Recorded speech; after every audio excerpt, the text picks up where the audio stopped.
Hello, valued viewers. You are welcome to my program, Mining for the Truth.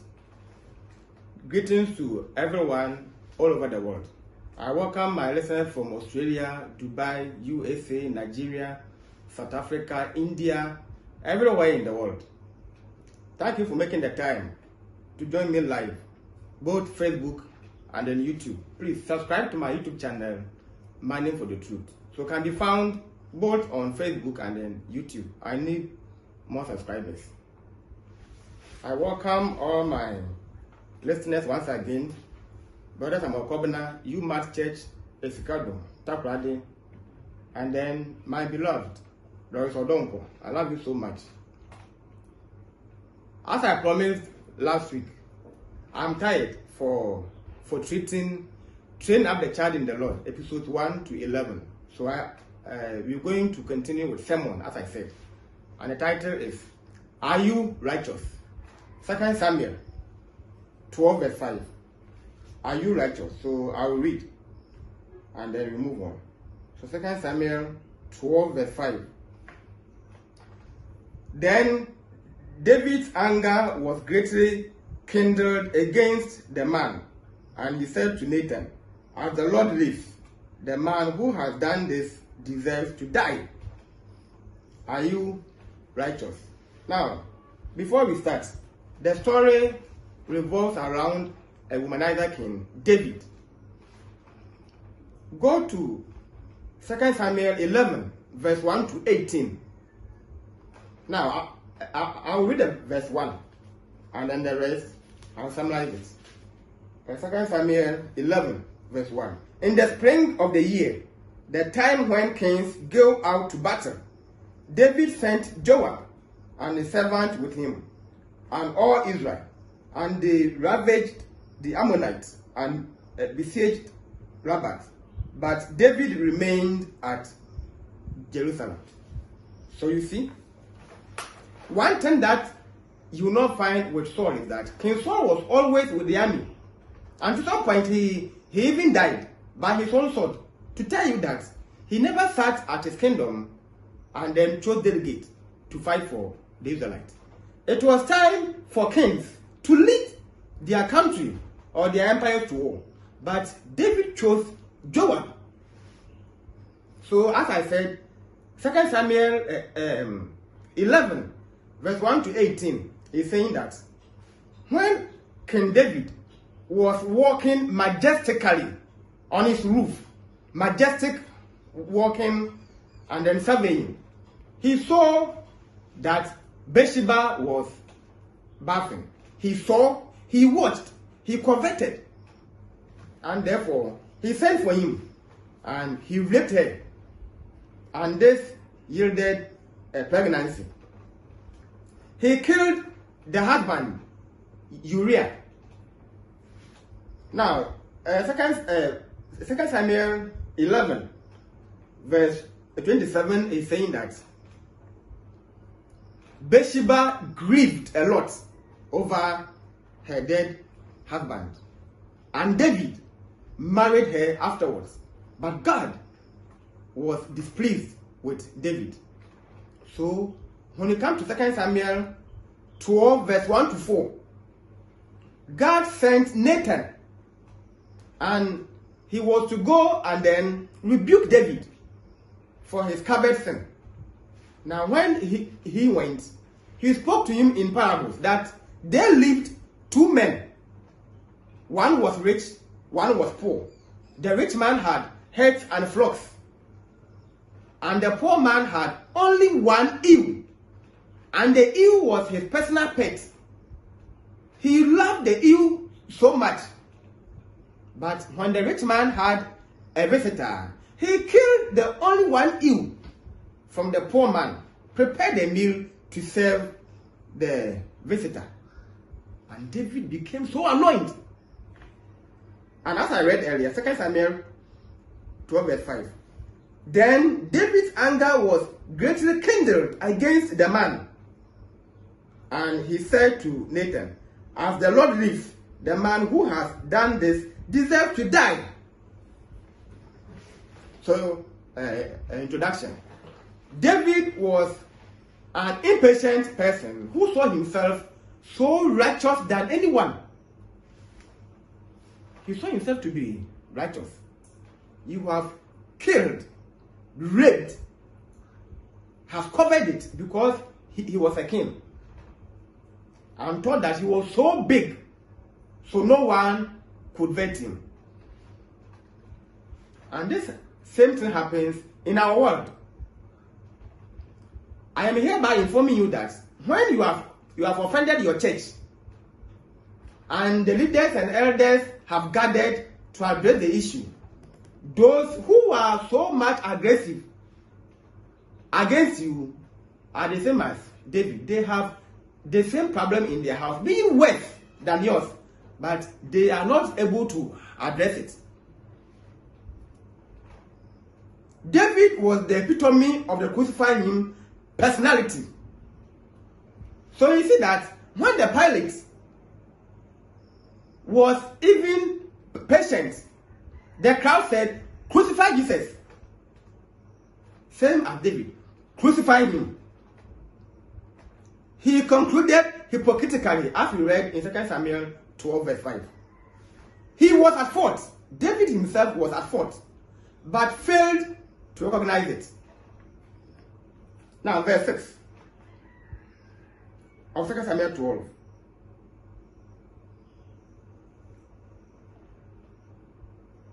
And he shall restore the lamp fourfold, because he did this thing, and because he had no pity. So you see that he was even judging. David was even judging. He was judgmental. He thought that Nathan was just narrating a story to him, and he being the king, he thought that he was a lawyer up to Christ.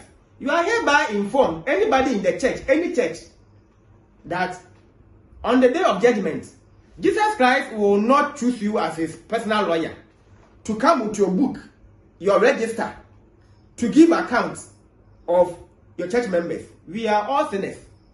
So Jesus Christ will not choose you as his personal lawyer. If Christ wants a lawyer or lawyers, why would he choose his apostles, who were more righteous than you and I?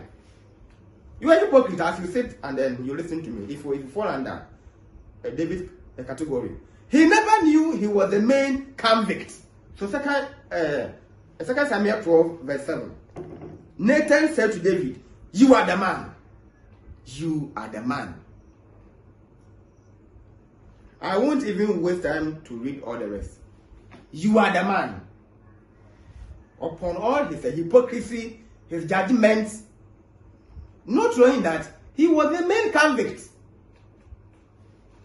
Once again, the person who is condemning you in the church per the sin that you have committed, he has the same thing or something which is more than or worse than yours in his home, but he is not able to address it.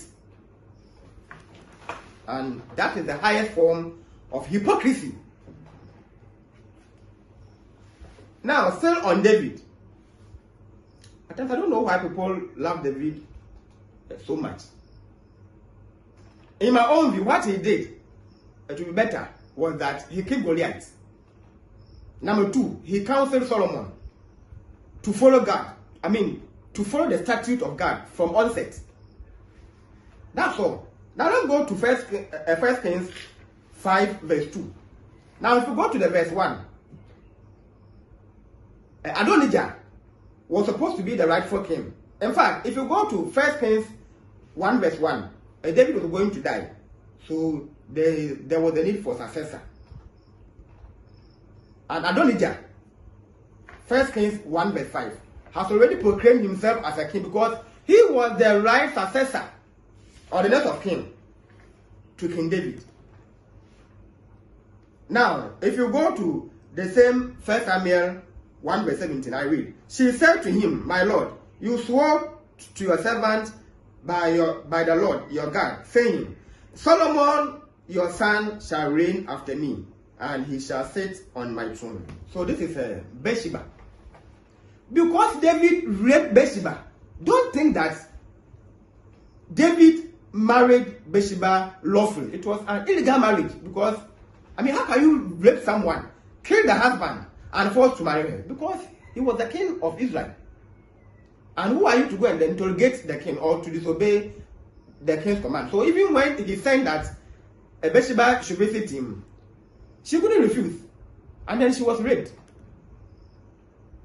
So instead of David choosing Adonijah to be the king, he compensated Bathsheba by choosing King Solomon.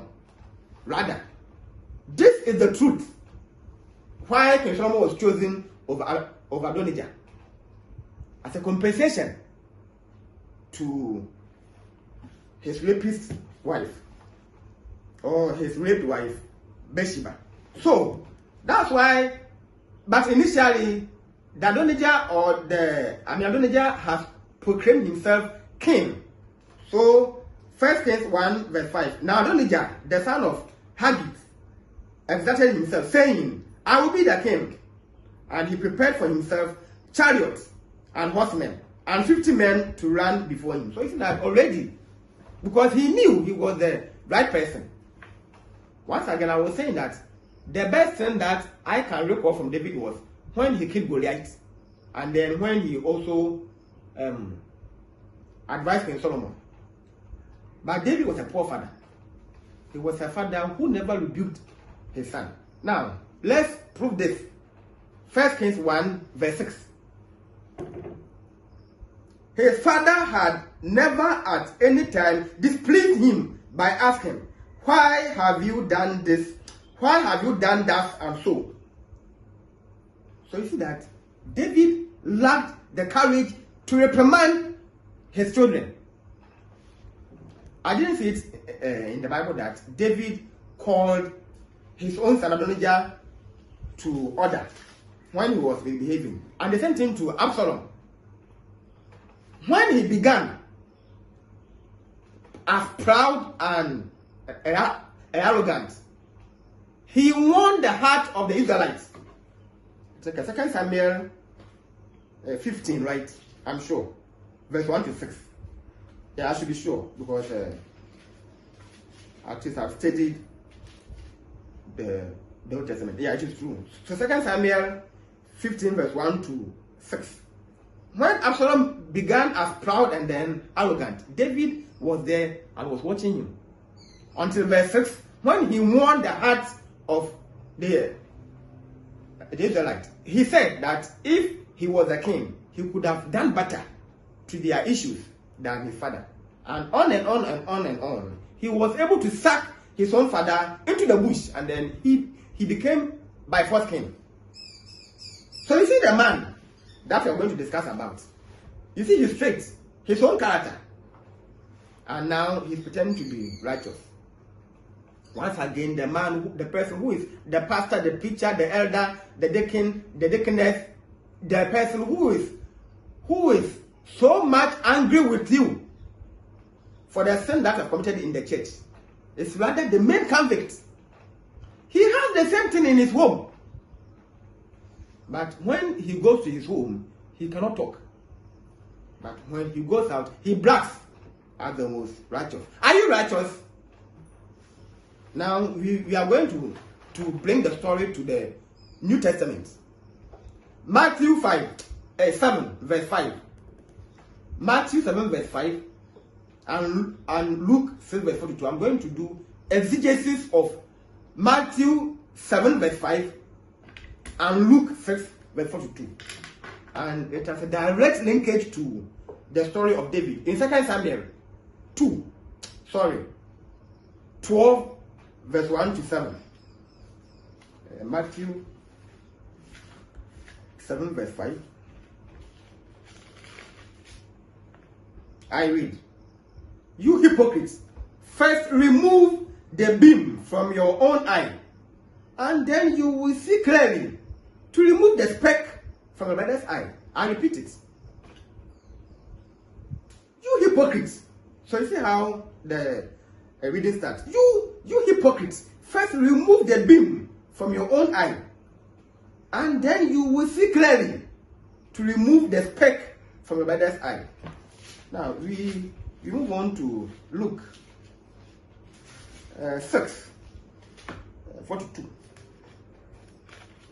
Now it is a sermon, but all the same I have to read the text so that it will affect my teaching.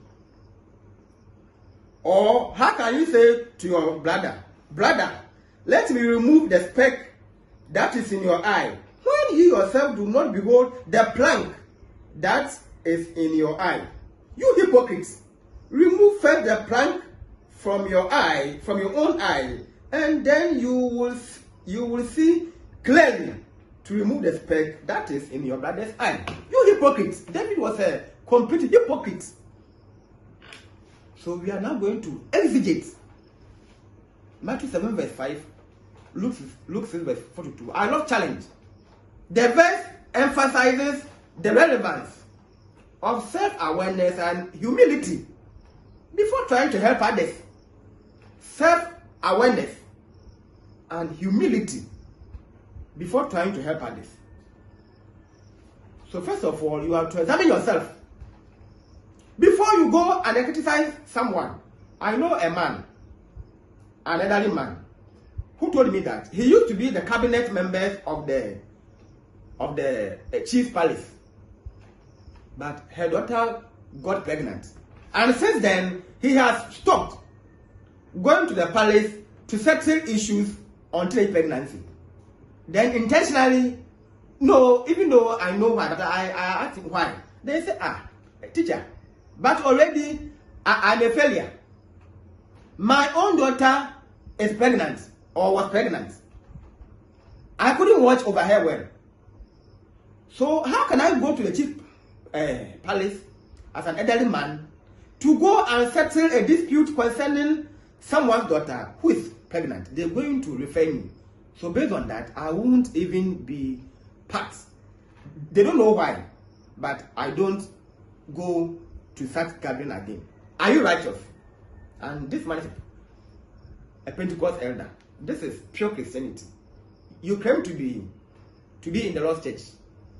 You claim to be in the Lord's church, as we are always claiming that anybody who is not in the church has no salvation. Fine.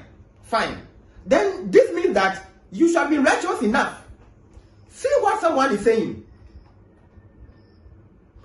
What about you? If you are not in Church of Christ, where will you sit now?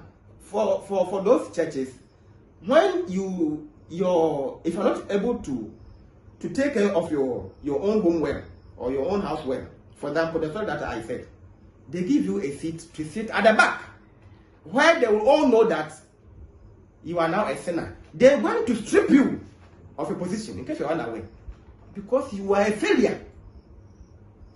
But because you don't have such rules in the Lord's church, that's why someone whose daughter has become pregnant or impregnated someone is still allowed to be in the church and roaming freely and condemning. If you had been in different churches, you will see where you sit. And I think at times they are good because it will help you to be self-aware that if I don't do this well, this will happen to me.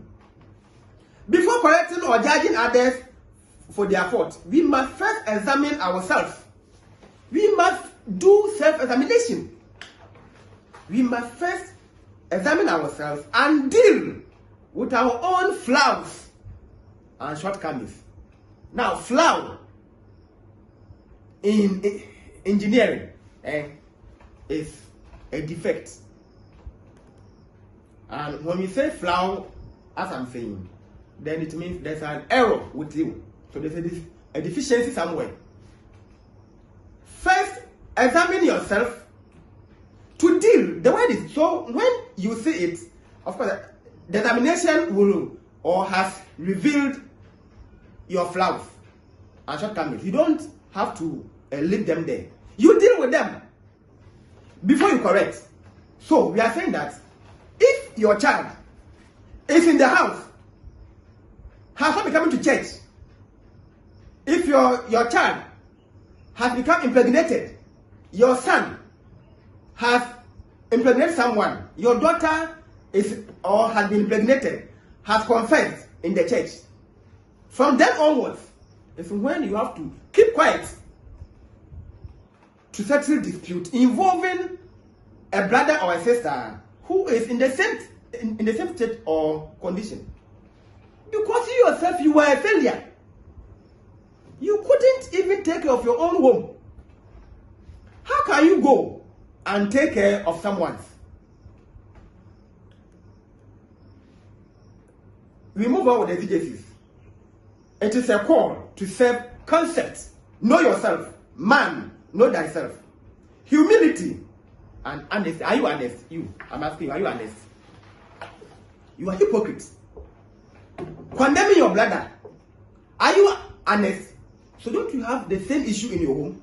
No, I'm asking you. Don't you have the same issue in your home where you are not able to deal with it? And you are pretending that your home is at peace. You are on top. You have commanded your home, so everything is in order. You are being dishonest by addressing our own plank. By addressing our own plank, when we say plank, we mean larger issues. Plank, a big beam, a rock, a full wood. By addressing our own plank, we will then be offloaded, become better equipped to help others with their specs. The specs refers to the smaller issue. So tiny, so minute. So the plank in your eye is a big rock, a big timber. Now, if you have a timber in your eye, it means that virtually you are blind. And anyone who is blind will pass blind judgment. That's why the Bible is saying that. Remove it first. If you don't remove, but rather you want to go and address smaller issues, you become a hypocrite. The plank is a hyperbole. And I suppose you have been learning. Of course, you must study. Figure of speech called hyperbole. We mean magnification or exaggeration to make something sound so huge. So the plank in Matthew 7 verse 5 and then Luke 6 verse 42 denotes a large timber, very big timber, and the speck depicts minor faults. David had a plank in his eye, so he was blind, and blindly and hypocritically he was then self-righteous to deal with minor issue.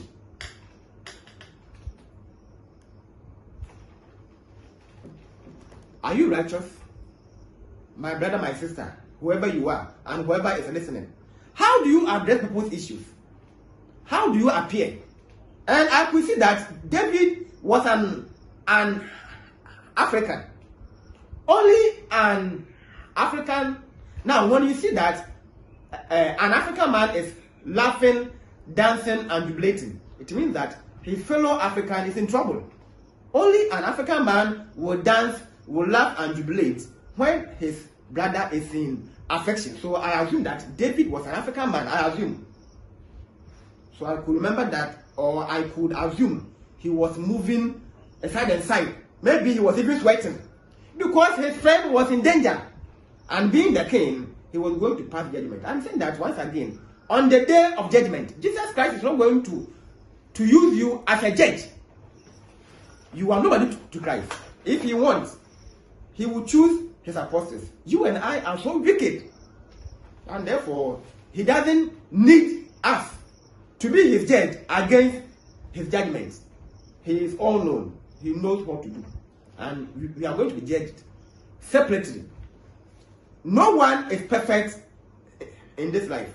Romans 6 verse 23. For all have sinned and fall short of the glory of God. We are all sinners. Everyone is a sinner. The conclusion, the verse suggests that people must approach others with humility, grace, rather than judgment and condemnation. David condemned the rich man who stole by force, or who used, the word is brute force, brute, B-R-U-T, brute force, to snatch the ewe, kill to prepare food for the visitor. So Nathan was saying that David used brute force because you have many wives. Why should you covet and kill the wife of only one person? Meanwhile, you have more. Even when you read, God said that even if you have asked for a more wife, I would have added. Of course, then they were living under the Mosaic dispensation, so you could marry. I mean, polygamy was allowed, unlike the Christian era. So if you marry more than two, you die in your sins and go to hell. And no matter who you are, you go to hell. So be careful. If you don't understand the Bible, then you should seek someone to guide you. The Bible should not be read as a graphic or newspaper. We have ages or dispensations. In our era, you must marry only one. So don't say that by census, one man can marry 2 or 3 wives. My friend, you die and go to hell. Because on the day of judgment, God will use a marking scheme. If you were a teacher, you mark with a marking scheme and you don't care. So far as the answer isn't in the marking scheme, the student is wrong. So if the student was polluted, you don't care. If he used the wrong textbook, you don't care. The interest is that you have a marking scheme. God will have a marking scheme. So if your pastor is polluting, if your culture, if your country, God is not interested in that. He will judge using the Bible. Are you righteous? Now, when you go to James 3 verse 18, it is saying that anyone who is righteous, someone who is knowledgeable, is supposed to show this by attitude. Let's read James 3 verse 18. James 3 verse 18.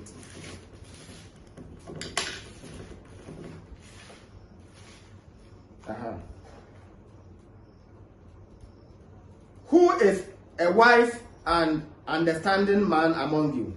Let him show by good behavior his works in meekness of wisdom. So, finesse, F-I-N-E-S-S-E, refers to the handling people and situations smoothly and gracefully, often in a way that shows intelligence and charm. And already I've proved it. Now, I am not in any way supporting that suits a sinner. No. I am not in any way saying that. In Ghana, I'm in Ghana. If I kill a human being, I have sinned against the country. They'll take me to court, and the judge will pronounce my judgment using the country's constitution. I suppose you are listening to me. When I kill and I'm taken to a court, or when someone kills and a person goes to court, the judge will open the book and read that this law is equal to that when someone kills, you have to go and spend 1 year in jail. The judge never judges based on resentment. Oh, fine, you are Joseph Atta. Oh, very good. I remember when I was young, before I became a judge, the man who took my virginity was Joseph Atta. No, you don't judge based on resentment, but rather by using the right law. So I'm asking you, my fellow Christian brother or sister, when you sit in a panel to judge your brother, did you first understand Matthew 7 verse 5, Luke 6 verse 42? Use the Bible to judge, or you judge based on a bitter grudge. We have what we call, if a resentment is equal to next bitter grudge. Some have grudges with others in the church or in different churches. So when you offend and the person is in, all what he is doing is being judgmental and then condemnation. That's all. The person knows nothing in the Bible. All what he's saying is based on resentment, and it is a sin. You yourself, you are number one. You are dishonest. You are proud, arrogant, and hypocrite, because you are showing no humility. Now, in the Lord's church, we sin against Christ, and Christ is saying that we should judge based on the Bible, and not from your knowledge. So when someone offends in the church, look for similar example in the Bible and how the case was resolved, and then you follow the same pattern. You do not judge, speak anyhow to abuse the person based on your own next better grudge. Now we have a challenge and problem. For example, you saw that a sister was coming to church wearing artificial nails, and then you started to throw temper tantrum. That is anger with action. You were so furious, seeing yourself to be the most righteous. You began to condemn. Of course, some might lead to in the form of insult. We can lose this soul. The person has a challenge. Now, when you go to the Garden of Eden, Adam was at peace before Eve came. It was the devil who challenged Eve to eat the forbidden fruit. So, a problem is not the same as a challenge. Now, why am I saying this? If this person has studied about dressing, indecency, there will be no way she will come to church with artificial nails. She is being challenged by Satan. So if you are a leader, if you are usher, if you are church brother, sister, and you don't know how to address issues, you see that you become judgmental and then you condemn. It is a sin. We are not saying that pamper this sister, but we have a way of solving issues. One, be more polite. We have different ways of rebuking someone in which the person might not even know that you are trying to rebuke. Please, I'm not saying that you have to suit this person. I mean, comfort the person. But don't behave the way David behaved. We have a way of addressing. The person is a challenge. The person is in a challenge, not a problem. In case you are unaware. So you yourself, you need to read about, you have to study conflict and resolution. And you know how to settle issues. They claim that in the church is a university. So I'm asking, those who are on power, since you are saying the church is a university, do you study or you sit down there lazily? You are saying it's a university, and university is a place for learning, for advanced learning. Do you still learn, or you are just comfortably in your post, where you don't even know about your own position? We have a way of addressing issues in the church. So stop being judgmental and then condemning. Now, we are on James 3, verse 18. The text highlights living a good life. So you yourself must live a good life, humility, and demonstrating wisdom in one's behavior. So you, the person who is behaving similar to David, do you demonstrate wisdom in your own behavior? Are you humble or proud and then arrogant? Are you using your position to intimidate people? Now someone has been confessing of fornication, and from then onwards, the person should not be treated as an outcast. In the Lord's church, the church belongs to. That's why in our church, no earthly headquarters. Each branch is autonomous. Once again, you are not the judge for Christ. We are all sinners. Wisdom must be known through actions. Wisdom. So demonstrate wisdom, even in addressing the sister's issue. Wisdom must be known through actions so that humility becomes the key and an exemplary life. Anyone who is wise is humble. Simple. Anybody who is wise is humble. The brother is coming to church with a bushy hair, bushy beard. We have a way of addressing it. We are not here to suit, to comfort, but we have a way of addressing it. Humility teaches that none is perfect and none knows everything. So if you are humble, you will be wise enough to know that, hey, I also have children. Maybe one day, even though we do not anticipate, but they can also fall into the same pattern. So therefore, watch how you talk to your brother when he has offended God, and not you.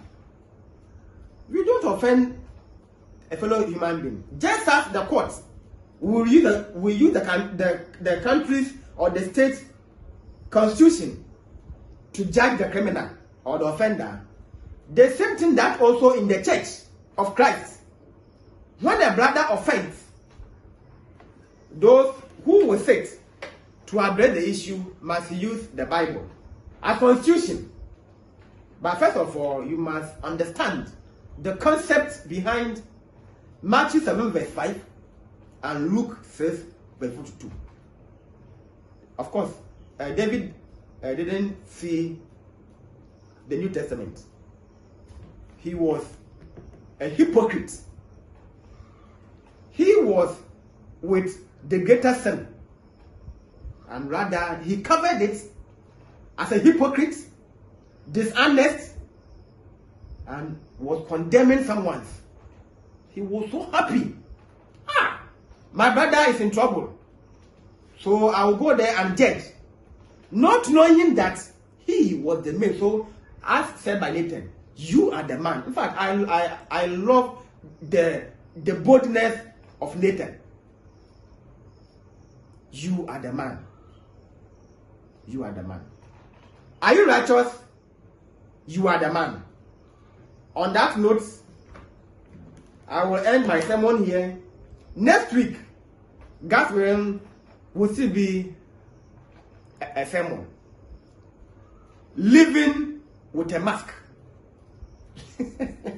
Living with a mask. So it is still on the same category of hypocrisy. Until then, my number is 0248 026557. Joseph Atta is my name. They call me Professor Joseph Atta if you want. Some call me Strong Joseph. Professor Atukwamna. Atukwamna is my local name. Bye bye and see you next time.